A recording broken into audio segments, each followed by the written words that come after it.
Jésus-Christ TV, vous connaîtrez la vérité et la vérité vous affranchira. Retournons à la parole de Dieu.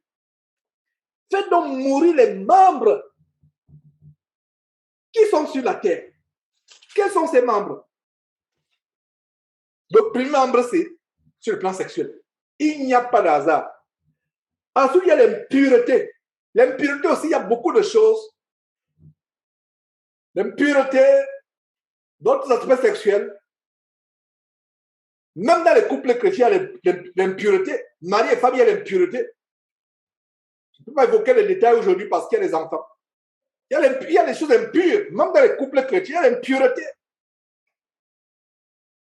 Les passions. Dans ma Bible, j'avais déjà mis passion avec un surligneur fluo vert. Passion. Les passions. Ce n'est pas les passions. Notre seule passion est la parole de Dieu. Ces gens qui disent qu'on est fou de la parole, mais votre Bible là vous a rendu fou. Mais quand eux, ils sont sur le point de se déshabiller, non pas sur le point, quand ils se déshabillent parce que leur équipe a marqué un but, on ne dit pas qu'ils sont fous. Tu exagères avec ta Bible là, tu es devenu fou. Mais eux, ils ne sont pas fous. Quand il y a des choses terribles qui se passent, mes frères, les passions, les mauvais désirs et la cupidité. Regardez la cupidité. La cupidité, c'est convoiter les choses que vous ne pouvez pas voir. La cupidité. Il y a un phénomène qu'on appelle les influenceurs et les motivateurs et qui perturbe et déroute même les jeunes chrétiens. Comment devenir riche? Comment accumuler les richesses? Comment devenir influent? Des influenceurs influencés par les démons, mais qui influencent même les jeunes chrétiens. C'est la cupidité. Telle montre comment elle a construit sa maison, telle montre les nouvelles voitures qu'elle vient d'avoir. C'est un fléau sur Internet. Le fléau des influenceurs qui viennent exhiber les richesses mal acquises. J'ai enseigné les jeunes, j'ai exhorté les enfants il y a quelques jours. Je leur disais que quelqu'un qui est riche ne fait pas le bruit et ne montre pas son argent. Vous savez, dans la rue, qui montrent l'argent, qui brandissent, qui font retentir l'argent, c'est les mendiants. C'est eux, ils ont leur assiette là, ils secouent, ils vous font pour attirer votre attention. Aujourd'hui, et c'est un posting que je faisais il y a quelques jours, les gens sont fascinés, émerveillés, éberlués par tel qui est devenu riche. Oh, la liste des plus grands riches de tel pays. Les hommes les plus riches du Gabon, les hommes les plus riches du Cameroun, les hommes les plus riches du Sénégal, les hommes les plus riches des États-Unis. Hein? Le Cameroun le plus riche des États-Unis. De telle vidéo. Vous savez qui est l'homme le plus riche de la terre? L'homme le plus riche de la terre, vous le savez, c'est quelqu'un qui a la crainte de Dieu.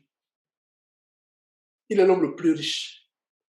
Quelqu'un qui a la haine du péché ou qui s'efforce à plaire à Dieu, voilà l'homme le plus riche. Si j'ai rencontré une telle femme, si j'ai rencontré un tel frère, et si vous êtes présent à cette réunion, pour moi, vous êtes les hommes et les femmes les plus riches de la terre. Alors, quand sur la vidéo qu'on attribue au créateur de Apple, voilà, mon zoom est sur son ordinateur. J'utilise son ordinateur actuellement. Apple, l'homme le plus riche du monde. Allez encore sur cette vidéo. Et de la chair de poule. À l'époque, c'était l'homme le plus riche du monde. Il a construit un bateau de combien de milliards de dollars? Il est mort sans que la construction soit finie. Il dit que je suis devenu l'homme le plus riche du monde. Je pouvais tout acheter, mais je ne peux pas acheter quelqu'un pour venir porter ma maladie, la souffrance de ma maladie. Personne ne pourrait accepter que... C'est même pas possible que quelqu'un accepte de porter ma maladie pour moi. En fait, il parle de Jésus-Christ sans s'en rendre compte. Voilà quelqu'un qui a offert sa vie gratuitement pour porter les maux de toute la terre. Il parle de Jésus sans s'en rendre compte quand il disait que j'ai tout l'argent du monde, mais je ne peux pas trouver quelqu'un qui peut porter ma maladie, qui peut porter ma maladie à ma place. Si tu avais moi en parle de Jésus sans s'en rendre compte qu'il parle de Jésus. Voilà quelqu'un, la seule personne qui peut porter nos maladies sans qu'on lui paye un radis, un centime, c'est Jésus-Christ. La seule personne, Steve Jobs, fondateur de Apple, rejetait Jésus-Christ. Alors que Jésus-Christ était à côté de lui. Non loin de lui, il pouvait seulement l'invoquer. Il dit, je suis devenu riche, mais je cherche quelqu'un qui peut porter ma maladie. Je souffre tellement que je peux tout acheter sur terre. Mais je cherche quelqu'un qui peut porter ma maladie à ma place tellement je souffre. Ce cancer me fait souffrir. Jésus a porté notre maladie sur la croix. Et c'est Isaïe qui nous remercie là, Isaïe 53, gratuitement. Il y a tellement de choses à voir qu'on va s'arrêter au chapitre 3. Parce que je me rends compte que je me dis, on va voir 2 chapitres. Non, il y a tellement de détails. Comme le grand détail, la grande révélation du chapitre du verset 3 qui dit quoi? Pour que votre vie soit cachée en Jésus-Christ, il faut d'abord que vous mouriez. Et si vous êtes mort, votre vie, Jésus-Christ devient votre vie. Il y a tellement de révélations. Et on a aussi mis l'accent sur le verset 5. Faites donc mourir les membres qui sont sur la terre. Et nous sommes au niveau de la cupidité. Convoiter les choses. Tu ne sais pas ce que l'autre a fait. Voilà un cas qui est au Cameroun. Un milliardaire qui est soupçonné d'avoir tué de manière atroce un journaliste. Cet homme a souffert. On l'a sodomisé avec une grosse barre de fer. On lui a coupé la langue pendant qu'il était vivant. On a bu son sang devant lui. On lui a coupé les parties génitales. On a coupé les doigts. On a tout gardé. Et tout ça s'est passé pendant qu'il était encore vivant. Et il y a un grand milliardaire qui est soupçonné. C'est même plus l'évolution. On a déjà toutes les preuves. On a déjà toutes les preuves que c'est lui. Même l'audio, le téléphone qu'il avait, qu'on a retrouvé, les vidéos, son habit qu'on a retrouvé sur les plans du crime. Donc, toutes les preuves sont là. Mais c'est un homme que tout le monde convoitait.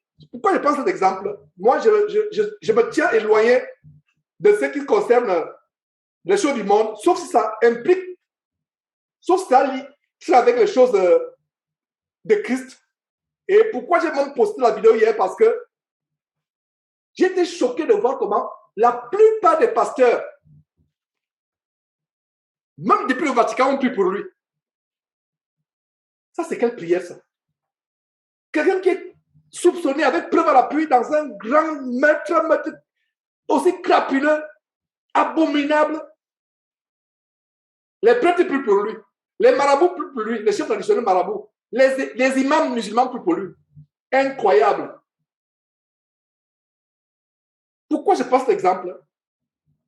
Quand vous voyez que quelqu'un est riche, vous ne savez pas ce qu'il a fait pour la richesse. Aujourd'hui, tout ce qui était caché au sujet de cet homme est révélé.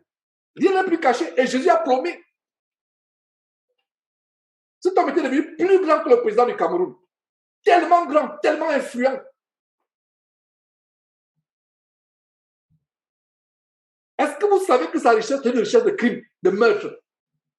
Et il semble qu'il y a environ une centaine de personnes qu'il a tuées. Les langues commencent à se délier. Je prends cet exemple. Pourquoi ces choses arrivent? Ces choses arrivent pour nous servir d'exemple à nous chrétiens. Que ne convoitez pas les choses d'un homme. Nous sommes sur la cupidité au verset 5. C'est la cupidité qui me fait ouvrir ce passage. Cupidité signifie convoiter les richesses. Contente-toi de ce que tu as. Contente-toi. Si tu te mets sans construire de maison, il n'y a pas de problème. Tu as une maison au ciel qui t'attend. Si du moins tu es mort et ressuscité avec Christ, et si tu persévères jusqu'à la fin, tu as une maison qui t'attend aussi. Des maisons éternellement. Si tu n'as pas eu les mecs que tu n'as pas pu manger, la relation c'est qu'au ciel on va manger. On va manger. Et si Dieu permettait qu'on se rappelle les mains de la terre étant au ciel, tu vas te demander, mais comment je trouvais cette nourriture de la terre bonne? Parce qu'il n'y a pas de comparaison entre la nourriture du ciel et la nourriture de la terre. Je vous assure que la nourriture de la terre, étant au ciel se rappelant, si Dieu permet que vous vous rappelez, il ne pourra même pas permettre que vous vous rappelez de cela parce que tout sera oublié. Mais si hypothèse d'école, je dis bien hypothèse d'école, on se rappelait, on va dire qu'est-ce que je trouvais bon sur terre? Rien sur terre n'est bon comparé au ciel. On va manger au ciel, on va boire au ciel. Si vous ne savez pas ça, lisez comme bien votre Bible. Nous allons manger au ciel et boire au ciel. Il y a des aliments que vous convoitez. Hein? Quand j'étais petit, on parlait de caviar. Caviar. Dans l'imaginaire, c'était le symbole de la richesse. Plus tard, quand j'ai découvert que c'est le caviar, il dit, mais vraiment, ces gens-là, ils sont malades. Comme on dit au Gabon. Ils ont un problème. Donc, c'est ça le caviar. C'est ça. Les œufs de poisson. Donc, quand on parlait de caviar, on se disait que c'est quelque chose des autres. Je ne sais même pas comment on décrivait caviar. Combien de personnes savent que caviar, c'est que les œufs de poisson, on a noirci, etc. Tout simplement parce que c'est quelque chose qui est associé à la richesse et à un statut social élevé. Je vous avoue que moi, quand je me disais, quand j'avais les ambitions d'être grand, et un de mes premières places, c'était caviar. Je dis vraiment, les gens ont des problèmes. Donc, je dis, pour que je mange un caviar, il faut vraiment qu'il n'y ait plus à manger sur terre. Même si on m'apporte un carton de caviar, on dépose devant la porte, je ne sais même pas. Il faut qu'il y ait plus de nourriture sur terre que je mette de faim pour que j'ouvre une boîte de caviar pour manger. Voilà ce que je convoitais. Donc, la Bible dit, ne convoitez pas les aliments des grands. Hein? Ne convoitons rien. Ne convoitons rien. Contentons-nous de ce qu'on a. Contentons-nous.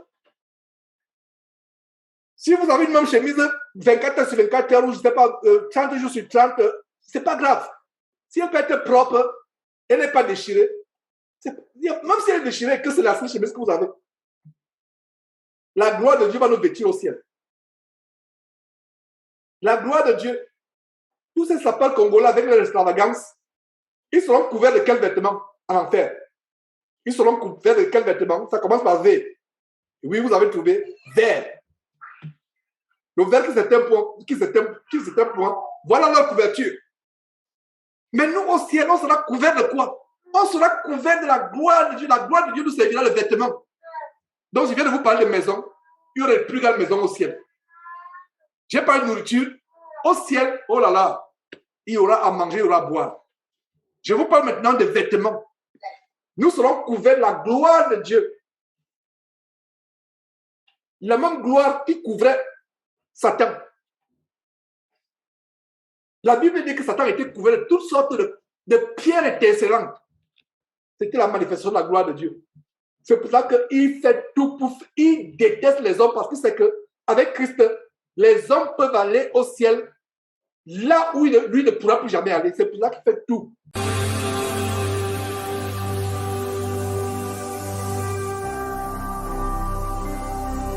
Jésus-Christ TV, vous connaîtrez la vérité et la vérité vous affranchira.